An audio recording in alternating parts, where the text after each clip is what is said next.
20 কুইন্টালের বদলে 10 কুইন্টাল ধান। কৃষক বাজারে আধিকারিককে ঘিরে বিক্ষোভ। বৃহস্পতিবার ঘটনাটি ঘটেছে মুর্শিদাবাদের বেলডাঙ্গার কৃষক বাজারে। সকালে কৃষকরা বাজারে ধান বিক্রি করতে এসে সমস্যায় পড়ে। অভিযোগ, অনলাইনে 20 কুইন্টাল ধান বিক্রির অনুমতি থাকলে আধিকারিকরা মাত্র 10 কুইন্টাল ধান নিচ্ছেন, আর তারপরেই ক্ষোভে ফেটে পড়েন কৃষকরা। মানসিক স্বাস্থ্যের জন্য সবার আগে যে নামটি মনে ভেসে ওঠে, সুস্থ মনের ঠিকানা মনোবীক্ষণ।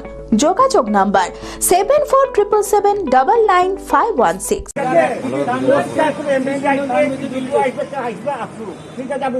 অনলাइन पिछू जहाँ बुकिंग আছে 20 কুইন্টালের বদলে 10 কুইন্টাল ধান। কৃষক বাজারে আধিকারিককে ঘিরে বিক্ষোভ। বৃহস্পতিবার ঘটনাটি ঘটেছে মুর্শিদাবাদের বেলডাঙ্গার কৃষক বাজারে। এর ভিত্তিতে সকাল থেকে চরম উত্তেজনার সৃষ্টি হয় কৃষক বাজার চত্বরে। জানা যায়, বহু কৃষক ন্যায্য দামে ধান বিক্রি করার আবেদন জানায় অনলাইনে 20 কুইন্টাল করে। সেই মতো সকালে বাজারে ধান নিয়ে গেলে আধিকারিকরা জানান 10 কুইন্টালের বেশি ধান নেওয়া যাবে না। তারপরেই দায়িত্বপ্রাপ্ত আধিকারিককে ঘিরে ক্ষোভে ফেটে পড়ে কৃষকেরা। গত মাসের 31 তারিখে কারো কার্ড পিছু এক একজনের কার্ড পিছু ধরে ম্যাক্সিমাম 20 কুইন্টাল করে বুক নিয়েছে অনলাইনে। তাহলে চাষিরা 20 কুইন্টাল করে ধান আজকে এখানে ন্যায্য মূল্যে ধানে বিক্রি এখানে নিয়ে এসেছে। চাষিরা চাইছে তাদের অনলাইনে যে ধান বুকিংটা আছে সেই ধানটা তাদেরকে নিতে হয়। তাহলে আজকে এই কাগজে ওনাকেও বিগত দিনে দেখাতে হবে যে যাদের 19 শতক কাগজে জমি ছিল তাদের রেশিও অনুপাতে ধরে নেন আজকে এই 10 কুইন্টালের বেশি দিতে পারবেন, আমি কথা ধরে নিলাম। রেশিও অনুপাতে এর যা জমির পরিমাণ আছে তাতে হয়তো 5 কুইন্টাল বেশি দিতে পারবে না। তাহলে এইরকম যার কাগজ ওনাকে বিগত দিনে রেকর্ডে দেখাতে হবে যে ওনার 5 কুইন্টাল বা 10 কুইন্টালের বেশি নেওয়া হয়নি, সেখানে হয়তো দেখা যাচ্ছে 30 কুইন্টাল নিয়েছে। তাহলে আজকে ওই চাষি 30 কুইন্টাল ধান দিয়ে যাবে, আজকে এই চাষির বেলাতে 10 কুইন্টাল দিতে হবে কেন? তাহলে অনলাইনে বুকিংটা 20 কুইন্টাল কেন রাখা হয়েছে? ওই অনলাইনে বুকিংটা বন্ধ করে দেওয়া হোক।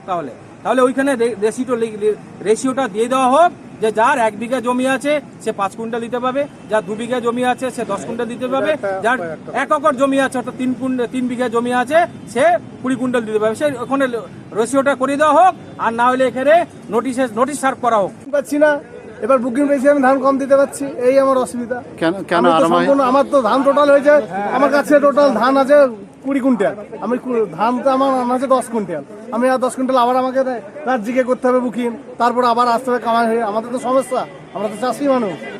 অনলাইনে বুকিং হচ্ছে না, দিনে দিনে তো হচ্ছেই না। 3-4 রাত জেগিয়ে রাত একদিন হলো 12টার পরে ম্যাডাম বলছে যে দেখুন কম নিচ্ছি ধান। এই ঘটনার খবর পেয়ে ঘটনাস্থলে পৌঁছায় বেলডাঙ্গা থানার পুলিশ। পরে প্রশাসনের হস্তক্ষেপে জমির পরিমাণ দেখে ধান কেনার সিদ্ধান্ত নেওয়া হয়। কৃষকদের দাবি, যদি 10 কুইন্টাল ধান নেবে তবে কেন অনলাইনে 20 কুইন্টাল ধানের বুকিং দেখানো হলো, সেই বিষয়ে প্রশ্ন থেকেই যাচ্ছে। আড়াই মাস আগে আমাদের প্রোকুরমেন্ট শুরু হয়। প্রোকুরমেন্ট শুরু হওয়ার পর যথেষ্ট যেনাদের যতটা বুকিং ছিল ধান নেওয়া হয়েছে। বর্তমানে একটা টার্গেট দেয়, একটা সিপিসিকে টার্গেট দেওয়া হয়, সেই টার্গেট মোটামুটি আমরা কভার করেছি। কিন্তু এখানে ছোট ছোট ক্ষুদ্র চাষি ছুটে যাওয়ার কারণে লিমিটটাকে কম করে কিছু লং টাইম আমরা ক্যাম্পের ডিউরেশনটা বাড়াতে গিয়ে কাজ করছি। এমন কোনো আদেশ নাই যে হয়তো এতটা নিতে হবে এতটা। টার্গেট পুরো হওয়ার পর এটা আমাদের একটা অফিসিয়ালি থাকে যে টার্গেট পুরো হওয়ার পর আমরা একটা কন্ট্রোলে কাজ করি, সেটা করেছি। আর দ্বিতীয় কথা, ইনি যে বললেন যে ম্যাডাম কথা বলতে চাই না, ম্যাডাম কথা বলছে না, এটা ভুলভাল কথা। যেসব ফার্মারগুলো পিছিয়ে আছে তারা আড়াই মাস আগে এদের প্ল্যানটা হয়তো নিশ্চয় এরা বুঝতো না, জানতো না যে সরকারের এরকম সুবিধা পাওয়া যাচ্ছে। লাস্টে হয়তো এরা শিডিউল পেয়েছে, আর শিডিউলটা কি অনলাইন সিস্টেম। শিডিউলটা আমাদের কোনো রকম কারো পার্সোনাল কোনো অফিসের মাধ্যমে নয়, অনলাইন সিস্টেম করতে হয়েছে। আমাদেরও কনফারেন্স হয়, মিটিং হয়, সেই সব প্রবলেমগুলো আমরাও জানাই, যাতে এই সমস্যাগুলো না হয়। এবার যদি মেজর প্রবলেম আমাদের এখানে, আমি আপনাকে একটাই কথা বললাম, আমাদের যদি এডি অফিসে যদি এদের ডাটা দেখতে যায় তো 30,000 কেবি এখানে আছে, 30,000 ফার্মার আছে এখানে। আর আমার ধান লেয়ার ক্যাপাসিটি, একটা সিপিসি ধান লেয়ার ক্যাপাসিটি খুব জোর হয়তো 3,500, বুঝতে পেরেছেন, টার্গেট হিসেবে। এবার কথা হলো যদি আমি 30,000 একে 3,500 কী করে কভার করবো? আমি আমাদের যদি প্রয়োজন মনে হচ্ছে মিলের ক্যাপাসিটি আছে, যে 2-1 জন এনেছে তাদের ব্যবস্থা আজকে নিশ্চয় করার চেষ্টা করব। তবে বলছি, বিগত আমরা যদি নোটিশ দেওয়ার ব্যবস্থা হয় নোটিশ দেওয়ারও চেষ্টা করব, কিংবা অফিস থেকে ইনফরমেশন নেওয়ার পর জানাবো। আমাদের টার্গেট ম্যাক্সিমাম 99% পুরো হয়ে গেছে। এবার যদি ওনারা বলেন যে যা ঠিক আছে আমরা কিছু টার্গেট বাড়াচ্ছি, যেমনভাবে আছে নিতে হবে সেটা নেবো।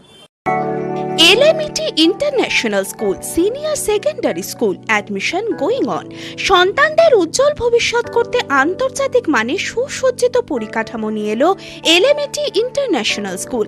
থাকছে আধুনিক মানের পড়াশোনা, গান, নাচ, কম্পিউটার, ফিজিক্স ও কেমিস্ট্রির অত্যাধুনিক ল্যাবরেটরি, খেলাধুলার সুবিশাল মাঠ, ক্যান্টিন সহ আরও অনেক কিছু। রয়েছে সুসজ্জিত হোস্টেলে থাকার সুব্যবস্থা। ছাত্রছাত্রীদের যাতায়াতের কোনো চিন্তা নেই, রয়েছে বাস পরিষেবাও। আমাদের ঠিকানা বোরগাছি, বলরামপুর, মুর্শিদাবাদ। ডোমকলেও আমাদের শাখা রয়েছে, ঠিকানা গাবতলা, ভাতশালা, ডোমকল, মুর্শিদাবাদ।